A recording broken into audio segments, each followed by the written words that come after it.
गरीब की बारिश। शहर की कच्ची बस्ती में एक गरीब मजदूर कालू रहा करता था। कालू के घर में उसकी पत्नी जानकी थी। जानकी लोगों के घरों में झाड़ू पोछा करके कुछ पैसे कमा लेती थी और वहीं कालू किसी तरह मेहनत मजदूरी करके 2 वक्त की रोटी का जुगाड़ कर लेता था। कुछ दिनों से हो रही बारिश के कारण कालू की मजदूरी बंद हो गई थी। अरे जानकी, इस बार तो बरसात ने हद ही कर दी, रुकने का नाम ही नहीं ले रही। कुछ समझ में नहीं आ रहा, अगर इसी तरह काम पर नहीं गया तो 2 वक्त की रोटी का जुगाड़ कैसे होगा। अरे तुम चिंता क्यों करते हो, बारिश का क्या है, 1 आध दिन में रुक जाएगी और उसके बाद में फिर से काम शुरू हो जाएगा। अरे 3 दिन तो हो गए, बरसात तो रुक ही नहीं रही है और आगे भी रुकने के कोई आसार नहीं दिख रहे। तो क्या हुआ, तुम्हारा काम बंद हुआ है ना। मैं तो अभी भी लोगों के घर झाड़ू पोछा करने जाती ही हूँ। मेरे पगार से कुछ दिन तो निकल ही जाएंगे। अरे घर का खर्चा तो हम किसी तरह चला लेंगे जानकी, लेकिन ये जो छत टपक रही है इसका क्या करेंगे। ये बात तो आपकी सही है। हमारी झोपड़ी अब काफी पुरानी हो चुकी है और इसके छप्पर में भी कई सारे छेद हो गए हैं। रात भर पानी टपकता रहता है। अरे मैं भी इसी बात से बहुत परेशान रहता हूँ। कहीं किसी दिन ज्यादा बारिश आ गई तो हमारी झोपड़ी टूटकर बिखर ना जाए। राम राम राम, ऐसी अशुभ बातें क्यों करते हो। अरे ऐसा कुछ नहीं होने वाला। ये झोपड़ी ही तो हमारा सब कुछ है। अगर यही नहीं रही तो हम जाएंगे कहाँ। ठीक है जानकी, जब तुम्हारी पगार मिल जाएगी तो कुछ पैसे बचाकर झोपड़ी के छप्पर की मरम्मत करवा लेंगे। शायद हमारी परेशानी कुछ कम हो जाए। ठीक है जी, अब ना ज्यादा परेशान मत हो। ये लो, खाना खा लो और सो जाओ। सुबह मुझे भी जल्दी काम पर जाना है। जानकी और कालू अपनी झोपड़ी में सो गए। रात को अचानक से बहुत तेज बारिश शुरू हो गई। धीरे धीरे बारिश का पानी कालू की बस्ती में भरने लगा। पानी भरते भरते झोपड़ी के बाहर तक पहुंच गया था। सुबह के वक्त जब कालू और जानकी सोकर उठे, हे भगवान, ये क्या हो गया। बारिश का पानी तो हमारे घरों तक पहुंच चुका है। अब मैं काम पर कैसे जाऊंगी। रहने दो जानकी, तुम आज काम पर मत जाओ। ऐसे पानी से निकल कर जाओगी और बीमार पड़ गई तो लेने के देने पड़ जाएंगे। लेकिन अगर नहीं गई तो मालकिन लोग नाराज हो जाएंगे। आप जानते हैं ना, बड़ी मुश्किल से 1 दिन की छुट्टी भी नहीं देती है। अरे लेकिन जानकी, झोपड़ी के बाहर तो पूरी बस्ती में पानी भरा है, तुम जाओगी कैसे। जानकी जैसे तैसे करके काम पर चली जाती है, लेकिन अगले दिन फिर से बहुत ज्यादा बारिश होती है और बस्ती में ज्यादा पानी भर जाता है। आज तो मैं तुम्हें किसी भी तरह काम पर नहीं जाने दूंगा। अरे अगर तुम्हें कुछ हो गया तो क्या होगा। ठीक है, तुम ठीक ही कहते हो, आज नहीं जाती। अगर मालकिन नाराज हो गई तो मना लूंगी किसी तरह। अरे मनाने वाली क्या बात है, जब तुम बताओगी कि हमारी झोपड़ी में पानी भर गया है तो वो खुद ही समझ जाएंगे ना। अगले 2 दिन तक तेज बारिश होने की वजह से जानकी, कालू और आसपास की बस्ती में रहने वाले सभी लोगों के घरों में पानी भर जाता है, जिसकी वजह से जानकी काम पर नहीं जा पाती। और 3 दिन के बाद जैसे ही जानकी काम पर पहुंचती है, कहाँ थी तुम? पिछले 3 दिनों से काम पर क्यों नहीं आई? मेम साहब क्या बताऊं, इतनी ज्यादा बारिश हो रही थी, हमारी पूरी बस्ती में पानी भर गया है और उससे भी ज्यादा तो मेरी झोपड़ी के अंदर पानी भर गया। आप ही बताइए कैसे आती मैं।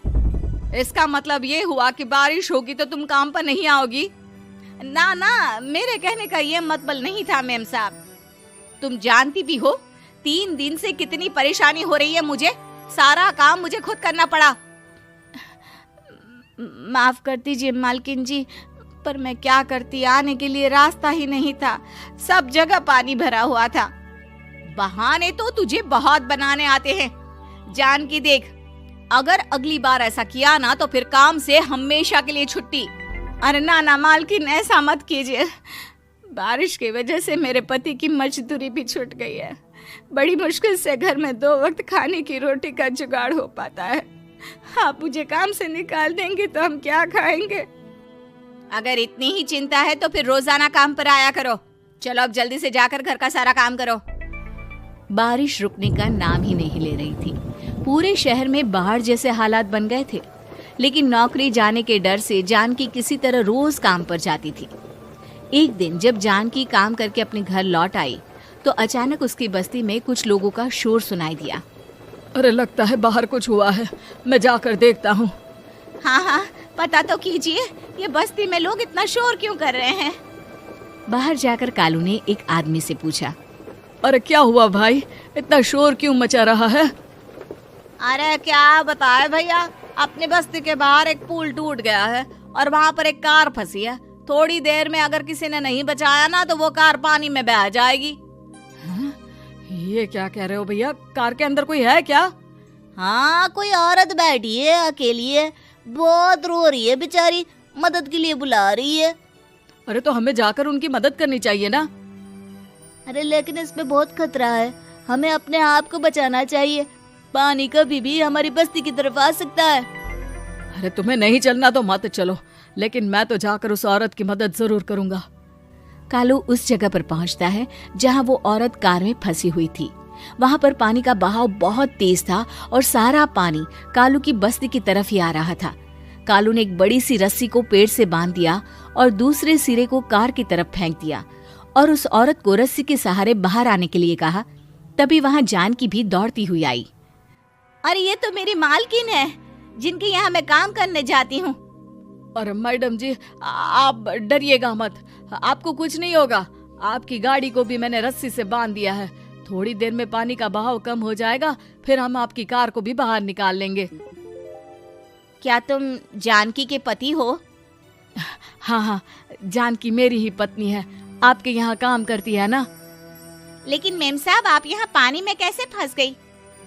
अब क्या बताऊं, मैं अपनी सहेलियों के साथ पिकनिक पर गई थी, वहीं से लौट रही थी। अचानक पानी का बहाव तेज हो गया और मेरी गाड़ी फंस गई। अरे कोई बात नहीं मालकिन, अब ना आप बिल्कुल सुरक्षित हैं।